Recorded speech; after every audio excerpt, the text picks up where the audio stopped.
Welcome back to As Told by You. We have a great guest today. I'm really, really excited to have Beth on the podcast. We were talking about she was my first real corporate client outside of weddings, which was really scary for me at the time. And you probably didn't know how terrified I was walking into that situation. But I feel like we made a pretty good video in 2009, and so to have her on the podcast is a lot of water under the bridge since then. And so I'd love to talk about that and catch up. We haven't seen each other in years, right? Yeah, I mean, like it's been a long time almost. since COVID, certainly. Yeah, I think so. Before. So it'd be good to catch up. So Beth, tell us kind of what you're doing now. What is your bag and what's going on? I still do coaching. So I have two companies that I work under. So one is Results Consulting that next year will be 30 years. I started in 1996 where I do nonprofit consulting. A lot of outcomes measurement, strategic planning, just helping nonprofits tell their stories and also tell their stories with data and impact. And then the second thing I do is the life coaching, which is Life by Design coaching. And that is the one that you made the video for when I was launching in 2009. So I've been doing that since 2009. And I typically do a lot of career coaching, life transformation coaching, people going through life transitions. And I also work with a lot of neurodiverse people that are on the spectrum or have ADD, ADHD, even dyslexia, just all different types of folks, because I did a specialization in ADHD when I went back and got a bunch of other training in life coaching. I'm a psychologist. I'm a clinical community psychologist, so I have a doctorate in that. But I went and got more education and continue to get more education in coaching. So I work with a lot of diverse clients that are in transition typically. Yeah. Well, that's awesome. And I do lots of volunteer work too. So that's great. That's what I do. And live in Greenville. Yeah. Right? Yes. Greenville area. Greenville. Yeah. Right near downtown, actually. Well, so you're the second guest we've had come down from Greenville to be on our podcast, which is really exciting. But lived here for a long time. So talk to us a little bit so we have some context about your accident and what happened and when was it and all that stuff. 2010. So 15 years this July will be the 15 year. Gosh, it's been 15 years, such a long time.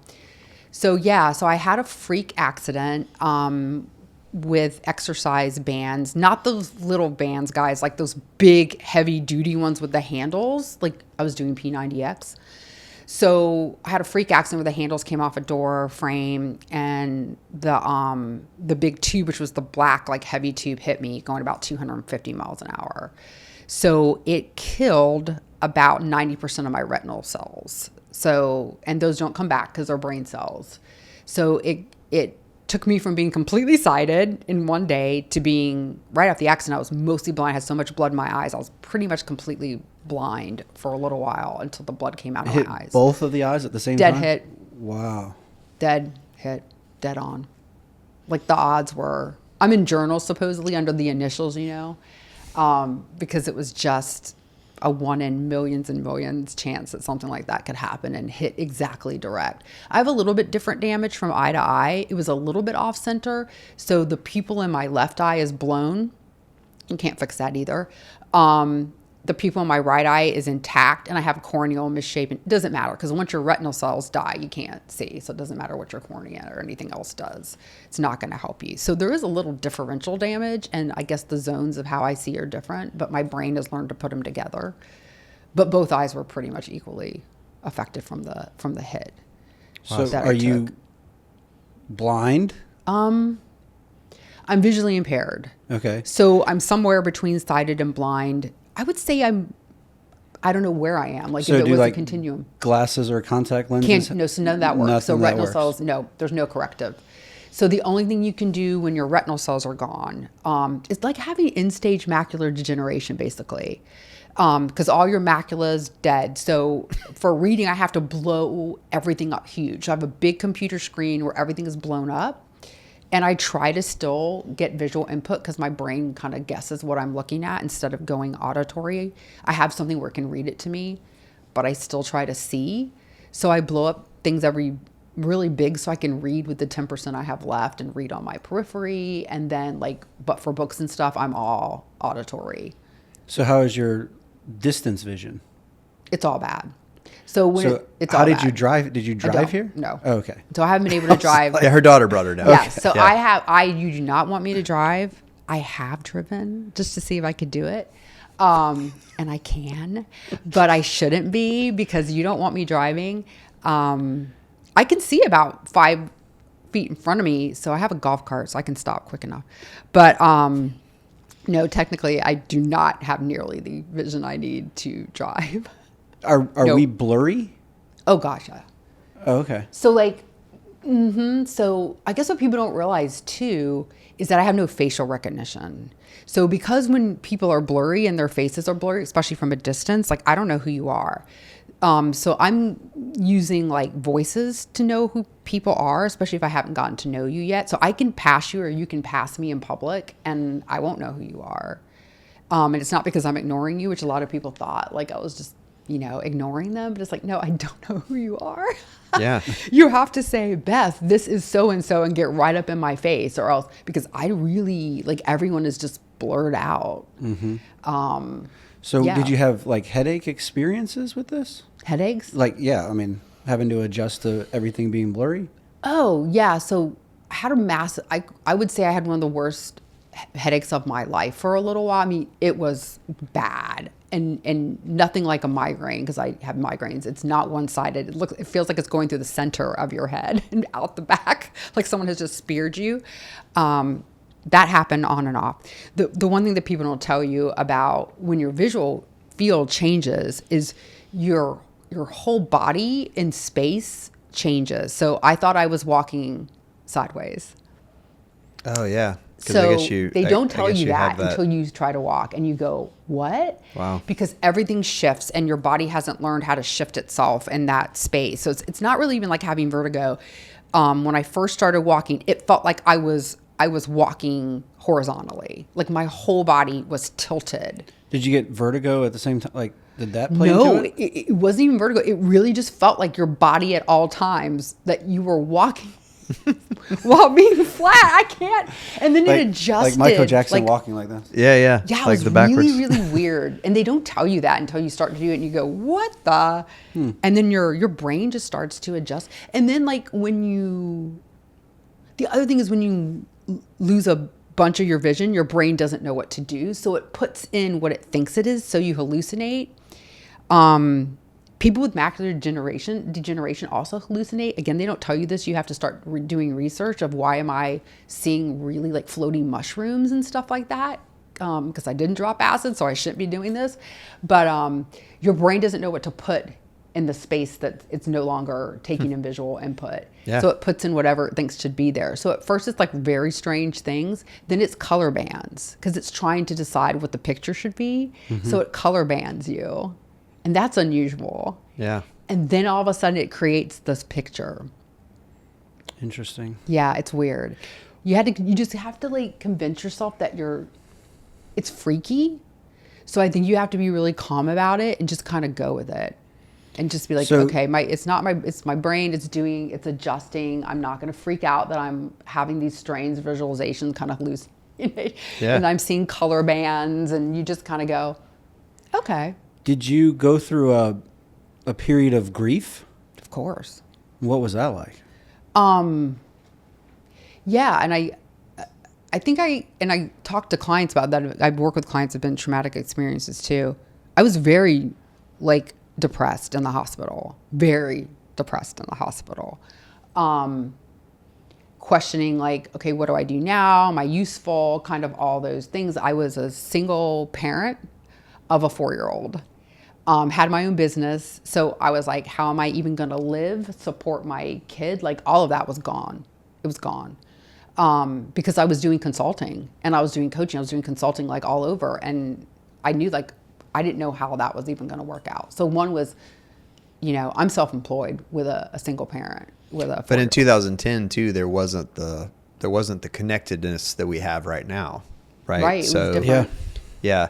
And I remember us talking at that time. I mean, not right then, but soon after that. And I remember the thing I remember about it, I was trying to go, is there something I could do to help you? But then also you're like, nah, whatever, let's get going, and that was what I remember from the thing. And that might've just been sort of how you approach people. But, I remember coming over to your house and trying to help you set up the screens and, get that kind of stuff going. And,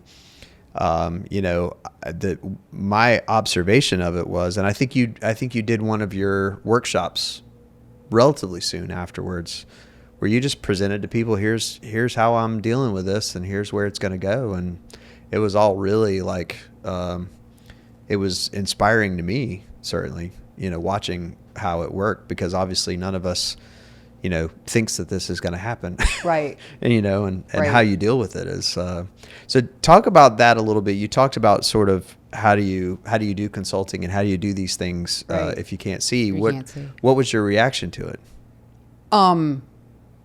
Look, I mean, I think what happens to us a lot in life is we have no choice about that. Because again, when you're supporting a household and a kid, it's, okay, I got to figure this out pretty quick. Got to keep a roof over the head and food on the table. And I think that is how life is for a lot of people, right? Day to day, like just figuring it out. So part of it was, I have to figure this out. I don't have time to really think about it. I have to be in the doing of it, because this is how life is from day to day. So for me, I didn't really have the luxury, I think, of taking a lot of time to recover. I just hit the ground running. I was in the middle of a coaching class, actually, in the hospital. So like right after, I had to take like an oral exam, like 2 days after I got out. So I'm on the phone, like answering all these questions. I had clients, I had consulting contracts. I think you just have to, the work is there and the need is there. So you just start to experiment with, what can I do and how can I do this? And what are the different ways I can do this? And some stuff I may no longer be able to. I knew I couldn't drive like immediately, of course. That was off the table. Right. But what can I see and how can I figure out how to, with working with clients was pretty easy. You don't really need to see much to do that. But the consulting stuff was like, okay, I have to have a driver. Can I see the slides? No, I can't see the slides anymore when I do a training. So it was trial and error. Was it interesting in the moment? It's an interesting implementation of life coaching. Right. Like Right. you have to say, okay, does this work? Does this work? And now now you're a case study for Yep. for whether it works or not. Yeah. And the only way you do it is as with everything, when I tell my clients, like, the only way that you're going to know if something works or it doesn't is you have to take the risk, sit in the place where it's uncomfortable, and just do it. What would you say your coaching philosophy is? So my basis of my coaching philosophy is in positive psychology, which I just did a podcast series on this. And I really believe that people, I think I come from a place where people have the potential to do great things always. So I come from that place of people are inherently good and competent, which I think is an important thing. I truly believe that people have a lot of paths open to them, that paths are not closed, they're open. If you choose to go down them, they're there. You just have to discover what they are. So I believe that, some people say, oh, people can't change, they can't change. Look, we're not going to change the foundation of who we are, especially as we get into our 40s, 50s, 60s. But you can change strategies, you can change the way you go about things. So I think change is possible at all levels of the lifespan. So I do think change and growth is possible. Avenues are open. Behaviors can be tweaked. We can think about things differently. We can shift our mindset. We can have a different type of self-talk. We can not, shut down our emotions as much and learn how to feel and deal with emotions. And so that's where I come from. And also, I think when I was talking in my podcast about purpose and meaning the other day, I'm totally against the idea that you have to just lock stuff down early on. That's just crap, right? That I have to know what I'm doing at 25 or 30 or know what the path is going to be. No, it's not how it works. Or 50. God, even 50. You're right. I mean, it's true. I'm almost 60 now. So, and I'm just starting new things. So I think there's always different ways. It's like, it's not a straight path, right? It's kind of chaos. Yeah. But that's kind of a good thing. So I kind of go against this kind of, I need to know everything. I need to know it soon, or I need to be successful. And this is the way I need to be successful. And it has to be this way under these terms. I don't think any of that's true. Yeah, that's awesome. And honestly, that's the hardest part, right? Is the thinking. We just got to control our thinking. But Yeah. my wife and I have this conversation all the time. We'll sit, something will go on, whatever it is, and she go, "That's old people stuff." And I'll go, "You got to stop that. You got to stop saying that." Because it's like, we're not old to my parents. Right. Right. We're young, right? Right. We're in our 50s. We're still rocking and rolling, right? And so we've got to constantly just control that language, and how to go about it, Yeah. So what do you want? What kind of do you intend for people to get out of working with you? What do you want to see them do after they're done? I think from a consulting perspective, when I work with nonprofits, I'd like them to have more information and data to tell their story. I mean, y'all do this too, right? You're working with nonprofits, you want them to tell their story, and data and outcomes evaluation is a way to do that. And having a clear mission, vision, values, core principles, all of that. So from the consulting perspective, I always want them to have better stuff to tell their story in a way that's impactful, in a way that will bring them more funding, because that's what they're always looking for.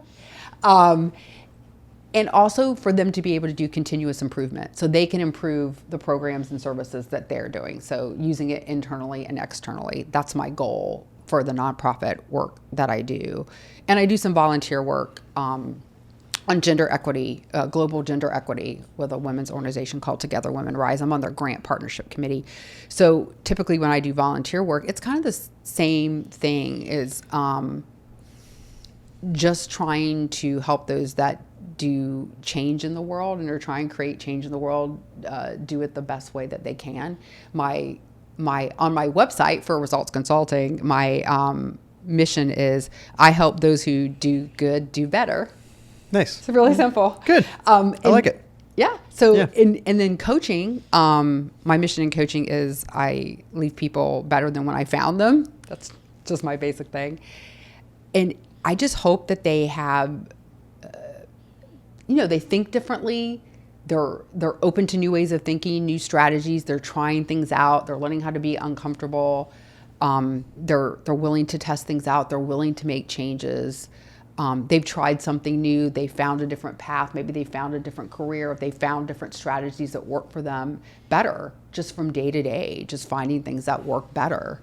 Do you have a screening process for that? To be like, you know what, I've had this meeting with you and you are just, I don't think you're not there. I'm not going to. Yeah, I do. You're not open enough to figure this out. No, I don't do that. Here's what I screen for. So I do a half an hour free consultation. That's how I screen. It's invaluable.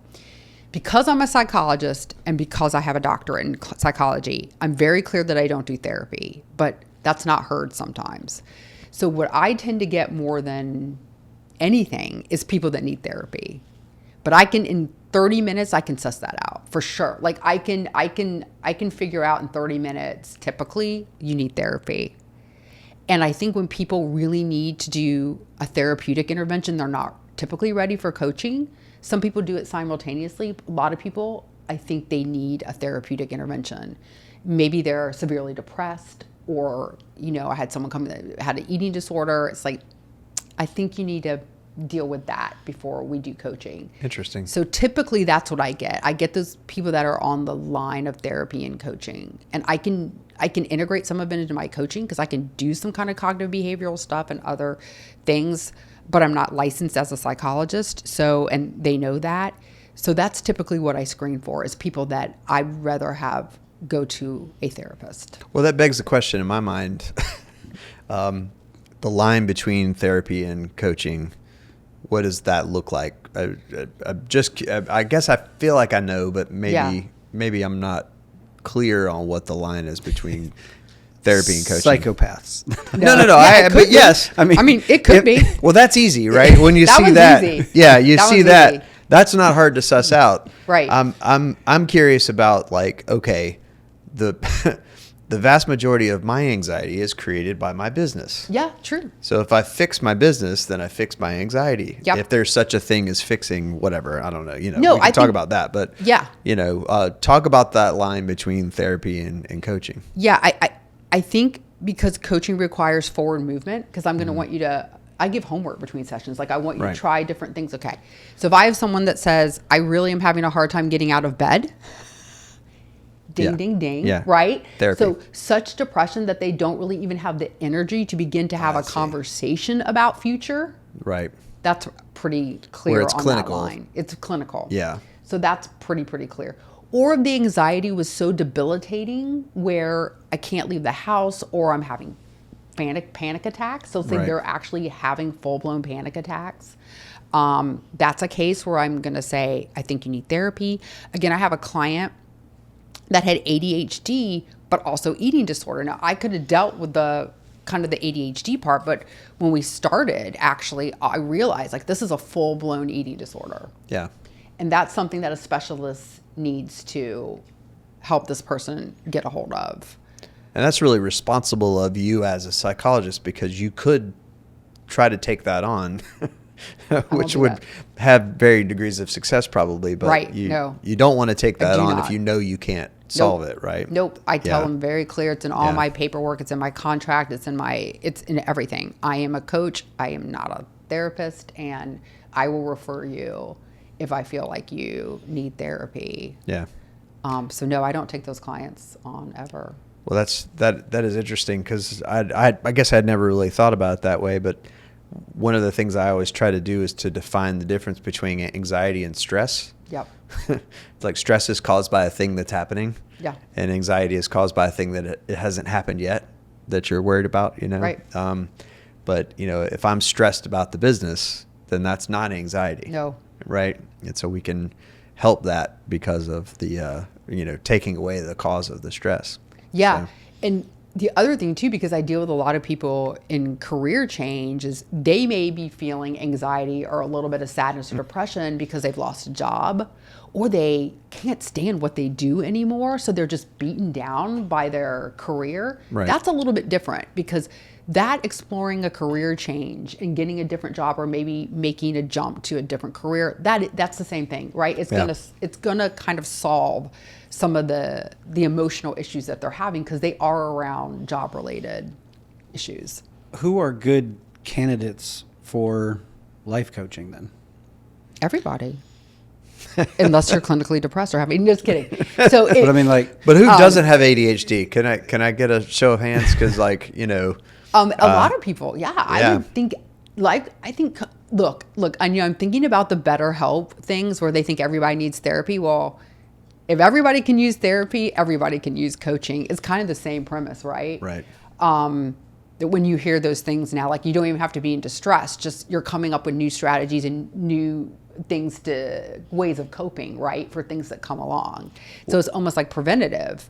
And coaching is that way too. So I do think for the most part, most people, I think, could benefit. Well, like you wouldn't think of an athlete without a coach, right? That's you wouldn't right. think of a professional athlete that doesn't have a coach, They all do.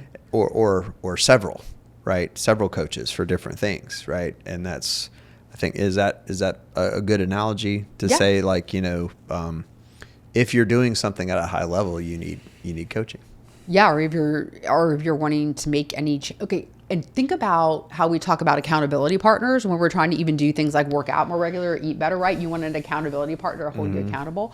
Well, coaching does that too. It provides the support, it provides the accountability, and that can help you with just a wide range of things that you might be working on, because I hold people accountable, and a lot of people need that to make progress. So. Yeah, I think if you're in a vacuum, that's where the psychopathy comes from. Like if you feel like nobody's paying attention, nobody's accountable, that's where things can get off the rails. What keeps you doing this after all of this time? What keeps you going at it? Because you seem still this might just be a personality trait. Yeah, it probably. But you seem enthusiastic about it still. Yeah, which is exciting to hear. Yeah, I mean, for me, I know how I know what my purpose is, and I know how I have meaning in life, and that's kind of helping other people. And it's always been that way. That's why I started off, in psychology, even from the beginning when I first started college. So I think that's part of who I am as a human being. And in all the work that I do, no matter what it is, whether it's the volunteering stuff that I do or the coaching or the consulting with nonprofits, it's all trying to make a change where I feel like change is needed, whether it's in individuals, organizations, communities, the world in general. That's what drives me as a person. So that's never going to stop. It's going to morph into different things. So like now I'm doing a podcast to put stuff out there, and I'm doing less work with nonprofits, but I'm volunteering a little bit more, but doing less of the consulting in. And sometimes I'll coach a little bit less, and over last summer, I developed a module on self-confidence, self-esteem, and self-competence for adolescents for an online platform. Wow. So I just went and did that and did all the evaluation for the platform. So I'm just open to opportunities that come along, no matter what they look like. If I feel like I can have, an impact there and I know enough to do a really good job, then I do it. But I think the variety, because I can change, I could not go to a 9-to-5 job. I didn't last that long. Yeah. I lasted like a year after grad school and I was done. Right. I just know I need to work for myself. I was, so as long as it's kind of different and changing and new and I have different opportunities, I'm going to stay interested because that's what I need to keep me going. Yeah. And I'm always looking for new stuff. And I take classes all the time. Right. So that's another thing I do. I lead with two things. I'm a voracious learner and reader, and I'm curious as heck about everything. So I ask a ton of questions. I'm just curious. So I always want to learn about new things. So I think that's what keeps me going too, is I'm constantly learning. Yeah, sharpen the spear, as Stephen Covey says. That's right. That's right. That's it. Are people able to find you through your social media channels? Are you active on social media? I'm trying to be now that I have the podcast. I don't like social media for so many reasons, as because. Well, as a psychologist, I can imagine it's very hard. It's very hard, to deal with it. So I have, I'm on LinkedIn and I'm on Instagram and I won't do TikTok, but I'm on Facebook and I'm putting up my podcast now. So I have a YouTube channel. I was an early adopter to YouTube. So I had a YouTube channel in 2011.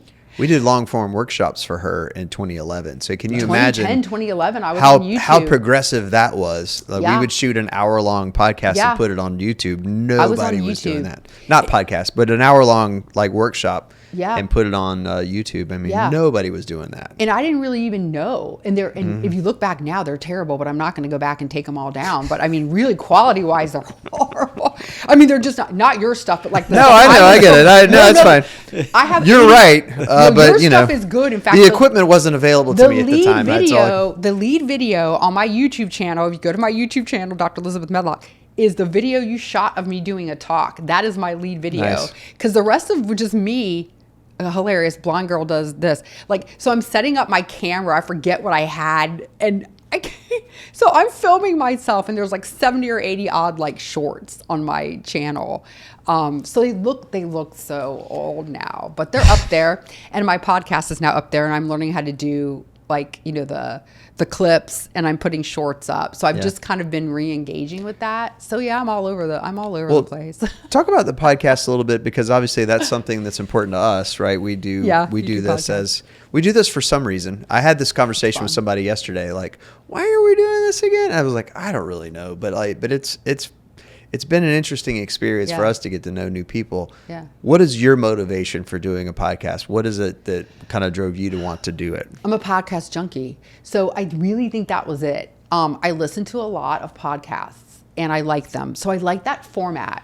And I thought, look, that's something I can do because I like to talk, and I didn't realize when I signed this contract it was going to be filmed. I really thought it wasn't going to be filmed. So I thought I could actually listen to stuff and talk at the same time, because you couldn't see what I was doing to be able to function. So I thought that might work. And then I had a friend that started a podcast, and I said, wow, I have a friend that's doing this and it's really good. And I was supporting her. And then one day just a company called me and said, hey, we're looking for people to go on our channel to do podcasts. And I said, oh, this must be the universe talking That's to it. me. Yeah. That was it. That's your right? indicator. That was Yeah. the cue. Like, okay, just do it. Well, what's interesting is we came to this format from a video standpoint, right? So we never even remotely thought about doing an audio only podcast. Like, it never crossed my mind. As I've gotten into the podcast world, which in other words, like, we started producing this, and then I joined Facebook groups of podcasters, you know, and trying to get better at it, sharpen the spear, like everything else. There's apparently like a philosophical bent against video podcasting. Mm-hmm. Like, they don't want to call it podcasting because an iPod is just audio, right? So it's semantic completely, but boy, there are arguments on this Facebook group all the time about video versus audio, and I had never even thought about it. I never even considered doing an audio only podcast. And so we started it from a video standpoint. Tell me what does a goal look like for you on your podcast? What does winning look like doing it, or is it just the application of it that's winning? So because, it's so interesting because my podcast next week is on accomplishments and goals, and here's what I'm going to admit: I don't really set goals for myself. But I'm not the only one, because I've listened to other people say they're not huge on setting big goals, and I am one of those people. You're never disappointed. No, I don't think it's that. Like, I know what my like meaning and purpose and what my mission in life is, and I just look for opportunities. But do I set these huge goals? Like, by then I want to accomplish that. Like, to me, it's just too stressful. So when I did my podcast, I didn't even think about what my goal was at all. I just said, well, this is a medium that I want to try, and I want to try to put good information out there in an authentic way, and maybe have guests and maybe not have guests, and talk about topics that interest me and that I feel like I have something to say, and that maybe could help other people. And that's really the only thing I thought about when I got started, and it might change over time. I don't know. I was a guest on her podcast 2 weeks ago. And we talked about flow state. And I have thought about what? Flow state. Flow state. So this Engagement happens for and you flow. probably athletically. Mm-hmm. So if you're playing, let's say you're playing softball, or whatever, you're in the batter's box, you're being pitched to, nothing else in the world exists except for that ball coming at you. Okay. That's flow state. Okay. So it happens to me musically more than anything. Mine is my musical journey, depending on what I'm doing, is mostly panic. So I'm mostly just hoping to God I get through it without being embarrassing. But that's also flow state, right? But everything else of the world goes away, and you're working on that one thing right in front of you. And I have recognized so many times in the 2 weeks since then that I've go, oh, this is flow state. Yeah. Like, this is what this is where I'm at, and I missed my exit yesterday because I was listening to a podcast. It's like I just kind of got into it and I missed my exit completely. I was like, I have no idea where I am. Oh yeah, I got to go back, one exit. So yeah, I mean, what I love about this kind of medium, like you say, is that I enjoy being a guest because I get to talk about stuff that I wouldn't think about to talk about. Yeah. I would never have brought that up if that hadn't been for your podcast. And I think it's so interesting what it's like to be a host versus a guest, and all that kind of stuff.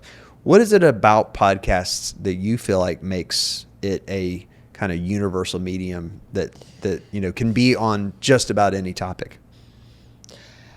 I think in the end, as human beings, we want to connect with other people. That's just who we are. And I think I enjoy podcasts where there's people talking to each other. So what we're doing, I think, by proxy in a way, is listening to other people connect with each other, talking about interesting topics. And because we're choosing what we want to listen to in podcasts, we're already like pretty like into what we're listening to typically. Like it's a topic or a subject you like. So you're hearing people converse most of the time and interacting about a subject that you enjoy or that you want to learn more about. So what's not to like about that? And I think because, again, I still think there are definitely people that watch it visually, and you see more and more podcasts going visual right now. Sure. But I think for the most part, you can also like be in your car, be laying down with your headphones on or whatever. And it's a medium that you can take in under any circumstances in any physical space. You can tune out, right? You can use it as a way to tune out what's going on around you and tune into something different. That's what noise canceling is for. So, which you definitely shouldn't do in the car while you're driving. Don't do that in the car. But I do think it's an easy way to escape. There's escapism to it, I think, and it's also you can do it anytime, anywhere. And in a sense, you can get into it. I don't know if I'm the only person. I mean, I think there's probably people that don't listen to pop, but my daughter does. Oh, sure. My 19-year-old daughter listens to a ton of podcasts. I was shocked at first, like, ooh, Gen Z listening to the podcast. They're not podcasts I was listening to because everyone is super excited all the time. Right. And it goes off at the end of every statement. And you have the upturn, and they don't sometimes know super a lot what they're talking about, but they think they do. But they're so fun. Everything's so great. Did you? Well, and look, it could be anything from. I still like it. Like Serial, it was one that I got into where, do you know Serial, where the lady was investigating this crime? Yeah. And she's like getting all the evidence, and she's literally like driving around in the town where the crime happened and interviewing witnesses, and she's doing all the thing. And it's like you're in it. And I got into that one, and I remember sitting on a park bench, like in the middle of a park, listening to this podcast, not doing a thing, but like just listening to this podcast. And so Serial is like one of those where there's a ongoing storyline. Yeah. And then you've got things like the stuff that I listen to, like Modern Wisdom and Impact Theory, and those that are more kind of professional mindset development, performance stuff. Brian and I had a conversation very early on in this, probably a year ago, where we talked about how most of the podcasts that really make it are famous people, that famous people that are doing something where you're like, oh, these two famous people are talking. Let me tune in to figure that out. I find though that I listen to or watch ones that don't include famous people. Alex Hormozy and those guys have become famous, but they're not famous intrinsically. They're not, whatever. They're not a Joe Rogan or something where they are famous. One of my favorite new podcasts talking about music is Billy Corgan from the Smashing Pumpkins started a podcast, and his first guest was Tom Morello from Rage Against the Machine. I'll listen to that. And it was them talking about being musicians in the 90s and how 90s musicians have a certain trajectory and, all that kind of stuff. But since then, he's had, Sharon Osbourne on. He's had, I think Zakk Wylde was on. Like he's had all of these music greats who go on his podcast because it's Billy Corgan. Right. Not because he's got a huge platform and not because of the topic or whatever, but it's because they want to have this conversation with him. And he's getting better as an interviewer. Billy Corgan is a rock star, so it's very hard for him to get on a podcast and not be the center of to ask a question and then shut up. Yeah. Which is hard for me. Brian knows this. That's why he's smirking. It's hard for me to do that. Well, the other thing is, if you had two musicians from the 90s that you've never heard of, right, having the same conversation, would you care? It wouldn't be as interesting. The answer was no. Right. You would not care. That probably wouldn't be as interesting. However, if it's somebody that sure, right? So this the reason why we get anyone interested in what we're doing is because we have people who know what we're doing and who we are. Yes, and that's some all we random need. person from Minnesota. Yeah, totally. And what we had Rashonda Pratt on who is a strategist around this stuff, and she said if you have 100 people in the room, that's a lot of people. So if you have 100 views of your video, you feel like it's a failure. But if you had 100 people in the room, that would be a lot of people. And that's really what we're banking on, is the fact that someone's going to listen to this or watch this, and say, I really like what they're doing there. Let me get involved in some way. Yeah. Whether they pay us to do something or whether they want to be a guest or whatever it is. Yeah. I think what the audience we're trying to reach is extraordinarily small in comparison, right? If someone in Minnesota listens to it, I'm super happy for them. but they're not going to benefit us in any way unless they pay us to come to Minnesota to do something, which they probably won't do. Right. So, but I think too, these guys like Modern Wisdom is one that I think about just because he doesn't have guests that are famous and he's not famous, but I can listen to that for 2 hours because they talk about what I want to. They talk about the topics that I want to hear about. That's why you're there. Yeah.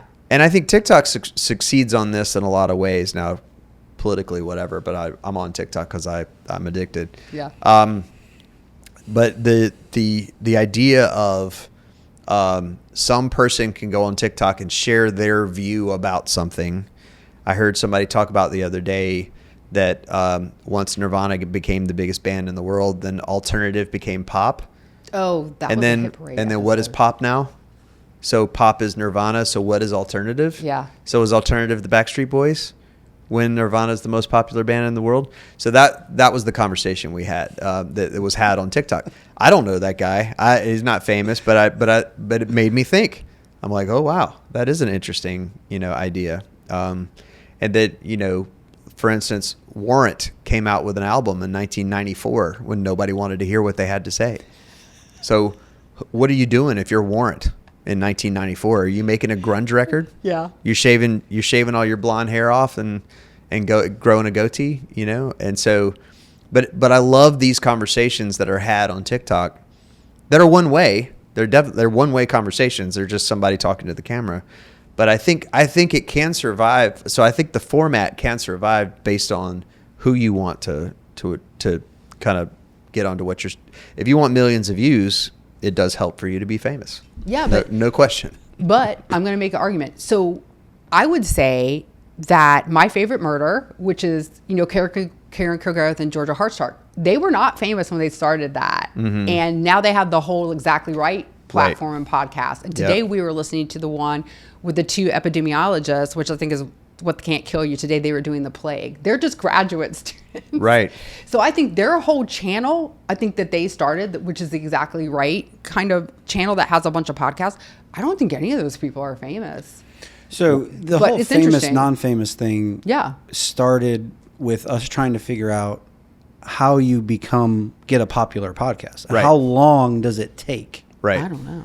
Because if we're selling a product of, here, come join us in our studio and use our studio to launch your podcast, you can only do it so long before you just say either this isn't working, I can't continue to shell out money to have this podcast produced without having return on it, right? Because this is an investment in order to do it. Mm-hmm. So how long does it take? What are the marketing steps you have to take to launch it, get it popular enough to support the production of it? Yeah. Well, and my argument is, it's hard to tell what's good and what's not or how long it's going to take because some famous person who wants to start a podcast just goes and starts one and they have thousands and hundreds of thousands of people watching it, which then they can get the money to monetization. Yeah, but can I say something about that? Of course. Okay, so here's what I would say. I'm going to take this from a coaching standpoint. So I would say, do the best podcast you can do that interests you, right? Get into your own thing, have the people that you are interested in, and just go for quality that you love and that you want to do.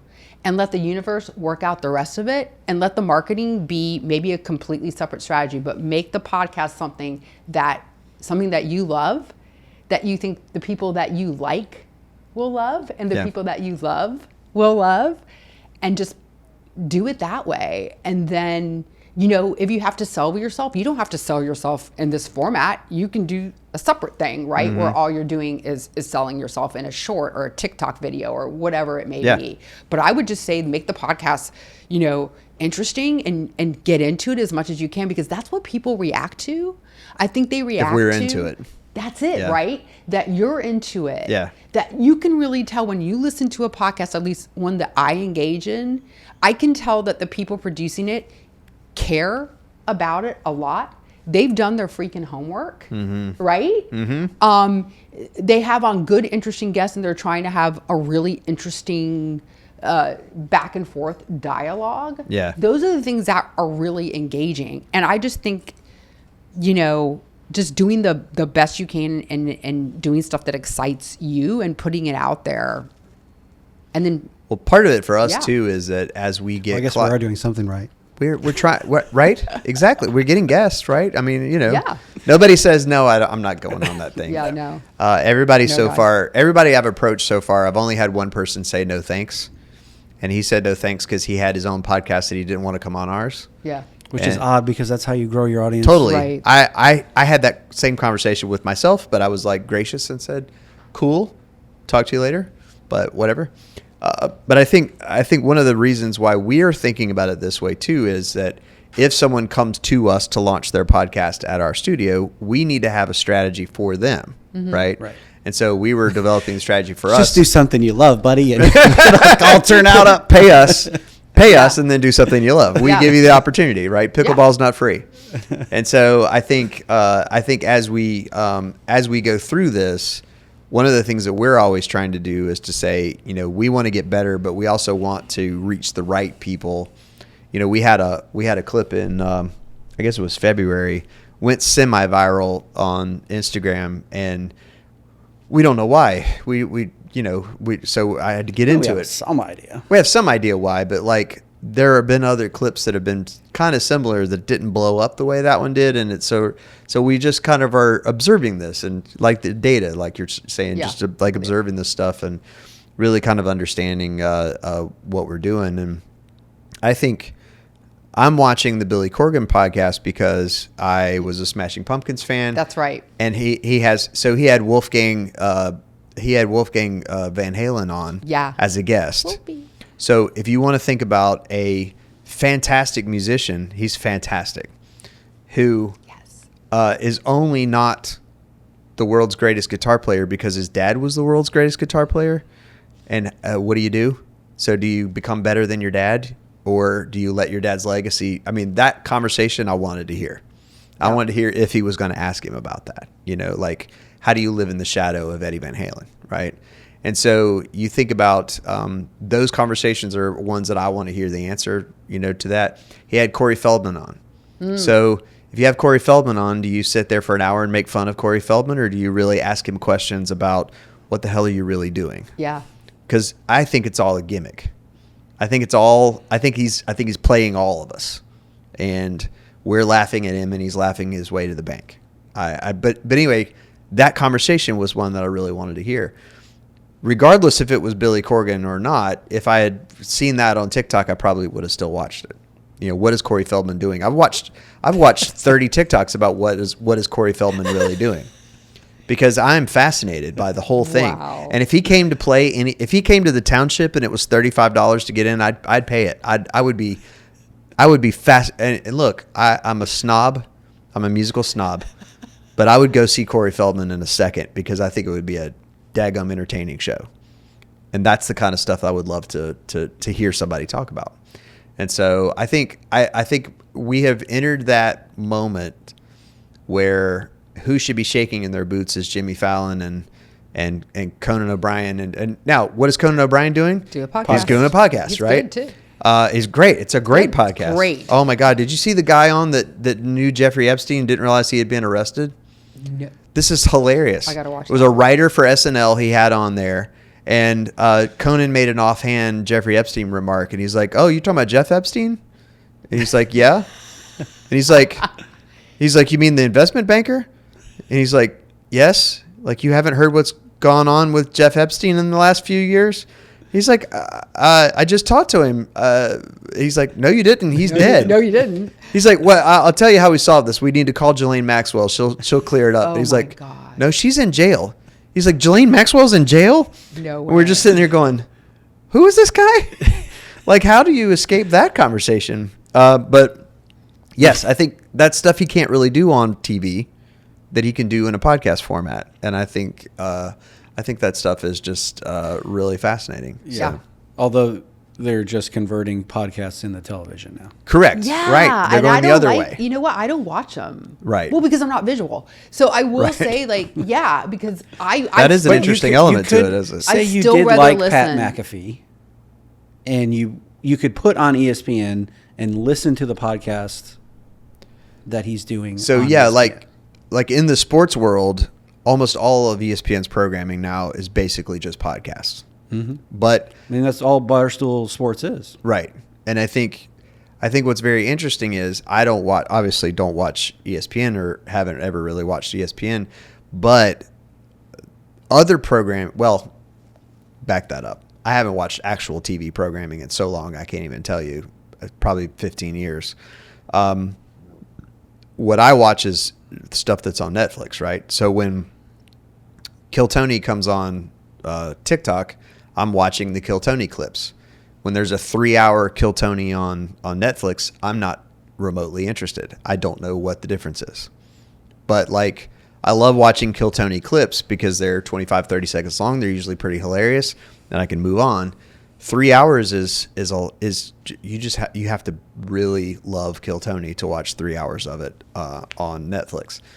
I don't think it translates back as well as it does forward. But if you look at like Kelly Clarkson's show, that I don't have any idea if it's on regular TV. I assume it is. It looks like a regular TV show.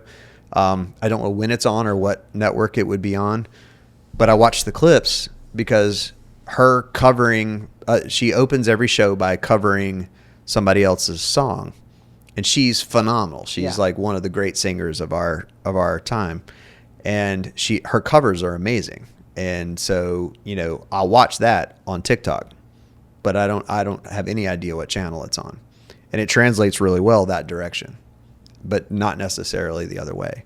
Like I haven't watched Barstool Sports on ESPN. Does it?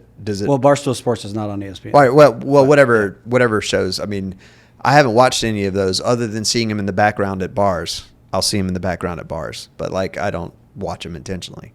But ultimately, a podcast is a conversation. I think it's a conversation. And 100%. That's all they're doing is translating a conversation on a couch. Right. Mm-hmm. It's all a conversation. It's just how it's produced. But all of those you take the audio from the couch conversation and put it on as a podcast, audio only.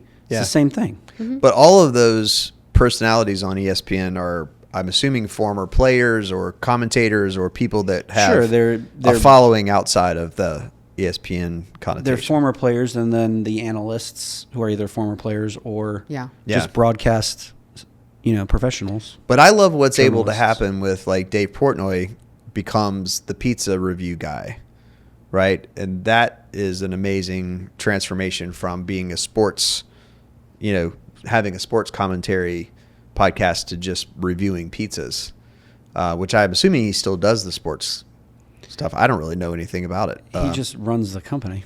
But his pizza reviews are a worldwide phenomenon, and pizza places are kind of gearing up to make a pizza that Dave Portnoy is going to like. So just in case he comes in, he gives it a good review. And I know how Dave Portnoy likes his pizza, but I don't know anything about his sports situation. I think Alex Bennett is another one. She has a podcast, a kind of mom's podcast. I started following her because she started making TikToks with her baby is lying beside her on the bed, and she's talking to the baby like she's talking to a friend, and she's just like explaining her day to the baby and what her and dad are going to do later on. And she's not talking baby talk or anything. And the baby is so excited that mom is just sitting there talking to her, and it's mesmerizing.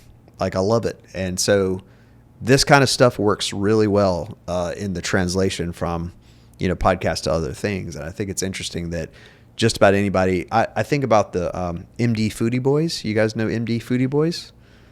I've shared this with Stephanie earlier this year. Heard that one. It's brilliant. So it's 4 12-year-old boys that sit around and talk about food. Okay, yeah. So, like... Yeah, you did tell me about that. What's your favorite way to have a peanut butter and jelly sandwich? I just like peanut butter and jelly on white bread. What about you? Or like, what's your favorite breakfast food? I'm into pancakes. I really love pancakes. And what about eggs? I like eggs, okay, and that's the podcast. And so they have blown up. They have been invited onto TV shows. They've been invited onto other people's podcasts. They're guests. You hear people talking about how excited they are to meet the MD Foodie Boys. People are, companies are sending them stuff to try. So Taco Bell sent them a whole thing so they could try a bunch of different tacos that have different weird toppings on them that they've never tried. One kid had never eaten lettuce. So he's like, not even on a hamburger. Yeah, I mean, That's wild. So anyway, I just love this environment rather than like the gate-kept environment that was around in the 80s and 90s where you had to be Tom Brokaw to give a news report, or you had to be, Jay Leno or Johnny Carson to host a talk show. I think it's really interesting where we're at now, and as scary as media is becoming because of AI and all the other stuff, I think this is an interesting offshoot of the modern, way of looking at it. So, yeah, I think that goes back to like, look, there's all avenues are available to most people, right? So you could pick a lane and do something. And it's almost become merit-based in the way that we always wanted it to be, where like if you're uninteresting, you're not going anywhere. That's true. Whether you're famous or not, right? If you're famous. Yeah, because I did hear Alec Baldwin's radio show. Wow, right? You heard that one? Yeah. That was terrible. And you're like, how could you be uninteresting? You're a great actor, right? And you are just uninteresting. I bought Masterclass the first year it came out because I wanted to see Martin Scorsese teaches filmmaking. I thought, okay, Martin Scorsese teaches filmmaking is the way to go. Martin Scorsese is dull as a box of rocks. He is dull. Like, all he wants to talk about is World War II and he is boring. And I watched 2 episodes of it and I was like, okay, I'm not going to learn anything from Martin Scorsese because it does not get to the point. He's not a good teacher. And so I think that's what happens is that if you're interesting, you'll go somewhere. If you're not interesting, you won't. And that's where we're at. I think it's really cool. Yeah. And you don't have to be interesting to millions of people. You just have to be interesting to a subset of people that want to listen to that. That's right. And do you have to have a shtick? Because I think the thing with like the MD Foodies or let's look at Hot Ones. Yeah. The guy's a great interviewer. Yeah. The interview questions are brilliant. Or the one where they had the dinners, they fixed their favorite dinner. They talked about life a lot. I was so into that for a while. But, that goes back to the conversations are really interesting, but then there's just interesting thing going on, like eating hot wings, which is now a brand, which is now has hot sauces. So marketing, lovely. He just sold it, right? Didn't he just sell the Hot Ones for a bunch of money? So I think that, that goes back to, can you just sit around and talk? Does it help to have that kind of through line to kind of organize around? The same thing with someone talking to their baby, or like what I'm doing on my podcast is just like presenting material and having guests. Like there's no organizing principle. I'm just sitting there, doing interesting topics that I think people want to hear about and maybe don't hear about in those ways. Well, it seems like we will find out. Yeah, or not. I mean, because we're trying it right now. Yeah, we're trying it, and that's so. If there's ever a do it or don't do it, we're doing it. Yeah, you do it. Yeah, and you see where it goes. That's right. Well, Beth, this was so good. It was so good to catch up with you. Thank you for having me. We end every podcast with 5 questions. Okay, go. And I'm going to start off because of our musical conversation before we started rolling. What is your favorite band of all time? No, you cannot do that. Top 3. No. 3? This is my dreaded question because I listen to so many different music and my musical things. Okay, so what I'm deep diving to changes all the time, right? Tell me right now. Okay, so right now I'm so into Chicago. Ooh. With Terry Kath, who's the most brilliant guitarist. I love Terry Kath. Mm-hmm. And I grew up listening to Chicago and I own a lot of Chicago. I'm Chicago 9 Will Change Your Life. It's their greatest hits from 1975. So I'm really deep into Chicago right now. And I went through like a really bad company phase, like you would not believe. Okay. Mostly because finally they're being inducted to the Rock and Roll Hall of Fame. Mm-hmm. Paul Rodgers has one of my favorite voices of all time. Phenomenal. Robert Plant said it was the best voice he'd ever heard. I think which is shocking coming from Robert Plant. Right, because he can also sing. Yeah. So I've been deep diving into Bad Company recently. I was just like, so So I always like Journey. I'm just gonna admit it. I'm a Steve Perry fanatic, Right. by the way. He's having an auction online now. I'm always going to go back to Steve. Steve is my favorite voice of my echelon because I think emotionally he's more evocative. Where Paul Rogers does different things, you know, for me, that's another one of my favorite voices. And I love Robert Pantz. And I love Chris Cornell's voice, by the way. That's another one of my favorite That's my voices. favorite. Is it Chris Cornell? Chris Cornell, yeah. Yeah, so Chris Cornell is way up there for me. Can be way up there. Is way up there. Yeah. But so I'm always going to kind of go back and listen to, but I just went to go see Styx. They were phenomenal live. Yeah. So I saw the video. R.E.M., Styx, yeah. I saw the video you posted. So I saw the Legends of Rock. They had just kicked off in Greenville. So I got to hear some Eagles stuff, and and Styx was phenomenal live. Tommy Shaw is still. Yeah. So who was playing keyboard and singing? That wasn't Dynasty Young. No. Because they had the fallout after the whole Mr. Roboto thing. Yeah. They did Mr. Roboto as an encore. I almost fainted. Because, that's what kind of... But I didn't think Tommy Shaw would ever play that. Their first encore was Mr. Can I tell you a musician hot take is that I love Mr. Roboto. Do you really? I love it. It's one of my favorite vocal performances. I don't like it. The vocal line on Mr. Roboto is something I've always wanted to sing, and I've never been able to get a band to play it. He's high, too. Oh, my goodness, yeah. Oh, Dennis DeYoung is high. He's a little guy, little vocal cords. He's singing super high, too. Yeah. He's that. So I guess that's what I'm been listening to a lot of Chicago lately. My brain's all up in Chicago right now. I don't know. I listen to a lot of classic. I have a Chicago shtick, okay? Uh-huh. So you're a band in the 60s in Chicago, and you're like, what if we had a brass section? The brass section. What if we had a horn section? How do you put a horn section together to play at a bar? Yeah. Right? Because you already got the guitar player and the keyboard player and the bass player and the drummer and the singer. Now you got to have 3 horn players playing at a bar.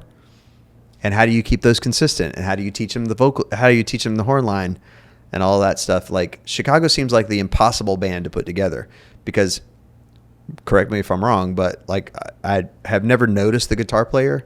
Chicago to me is horn section and vocals. Then you have to go back and watch Tanglewood 1970. Okay. And just watch Terry Kath. I'm going to tell you something about Terry Kath. One, when you watch him play guitar, he plays it. He moves a lot. Mm-hmm. He plays it so joyously it will make you happy. Nice. And 2, Jimi Hendrix said when Jimi Hendrix was alive that Terry Kath was a better guitarist than him. Nice. So when you watch him play, that's a good endorsement. It was a great endorsement. And when you watch him play, and he died in a very strange incident in 1977. So Chicago after 77 is very different than Chicago. That's where we got the 77. You're My Inspiration Chicago, which is like the 80s Chicago, which nobody really... Which is still Peter Cetera singing, but so that's not, 67 to 77 Chicago is completely different. See, this is, so you do your kids sports podcast. If I did a podcast, this is what it would be. Yeah, and I think I would literally, I can't believe you don't listen to Hit Parade because it's the best music podcast. I will have to Chris check Melaniphy. it out. All the podcasts I listen to are either crime or mindset. So like or business stuff, so I don't listen to any music. Or you got to look at Rick Beato. So do you? Yeah. Oh yeah. Okay. So you're I love Rick Beato. So I was saying, just like a conversation. Oh yeah, the one where he had like Kim Thale and I forgot who else was on that one. Chris Novoselic. Yeah. I was so into that conversation. Oh yeah. Well, talking to he had Andy Summers on talking about the police. Like that kind of stuff is crazy. He has good people on. He has access to those musicians. Awesome. Next one. Oh boy. What would your last meal be on death row? Oh gosh. Okay. I would want the lasagna that my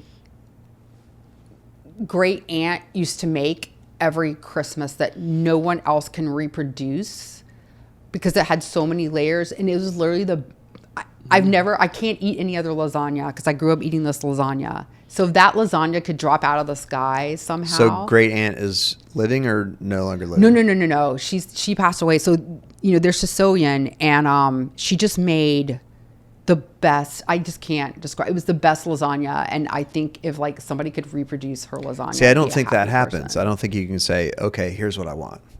I want you to find my great aunt. Yeah. And have her make the reproduce lasagna. this like layers and layers Until of you find her, lasagna. I'm not having the last meal. It's just not happening. It'd probably be like, that's what I would really want though, is a So really good lasagna. we had a guest on that said he would like to have a, what did he say, 48-ounce tomahawk steak.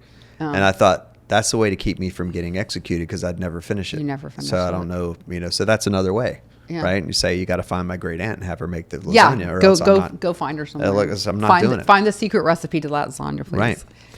What's your favorite season of the year? Fall. That's the most common answer. Is it? Yeah. Yeah, it's just good. Brian Summer, I'm fall too. So, Wow. it's kind of interesting. Most people say fall. Yeah. So what is that, 3? That's Yeah, three. that's 3? Okay. That's 3. I count. Okay. What is your favorite TV show? Of all time? Yep. All time. Ooh. It's probably Sopranos. Nice. Reminded me of That's a great one. our family. Yeah, because you got a Dr. Melfi. You got a Dr. Melfi vibe. Do I? Yeah. Well, and I'm Sicilian Yeah. and Spanish and Cuban, but mostly Sicilian. So believe me, Yeah. there was a lot of that was like, oh, it's like those. I know that person and I know that person Yeah. and I know that person. So I like Sopranos. But a also you lot. you And I probably like Mad Melfi Men. because she's, Oh, she's I like Mad you. Men too, Yeah. though. Mad Men's is my such favorite. My close, and I'm rewatching. I'm rewatching Northern Exposure, which was my favorite Yeah. show. I was in grad school when that came on, and I'm watching it with my daughter. I love that show. I It have was never watched quirky it. and fabulous. Yeah. I've That's never a seen fabulous- it. Oh, you should watch it. I should check it out. Yeah, it's on Amazon Prime now. It's excellent. I'm rewatching Three's Company as an adult. No. I watched it as a kid and didn't get the jokes. Oh, the jokes are. You know what I mean? When Yeah, like no, you're they're really- when you're like 9 years old, you don't get those jokes. Yeah. You know. And now I'm getting them as an adult, and I went, "Oh, that is funny." I was laughing because my parents were laughing, but I didn't have any idea why that was funny. And John Ritter's brilliant as a comedian too. Oh, yeah. You really see how brilliant Oh he my is. goodness! I think when you rewatch so his stuff. physical and Really good. Yeah, but the writing is really good, and the scenario is real stupid.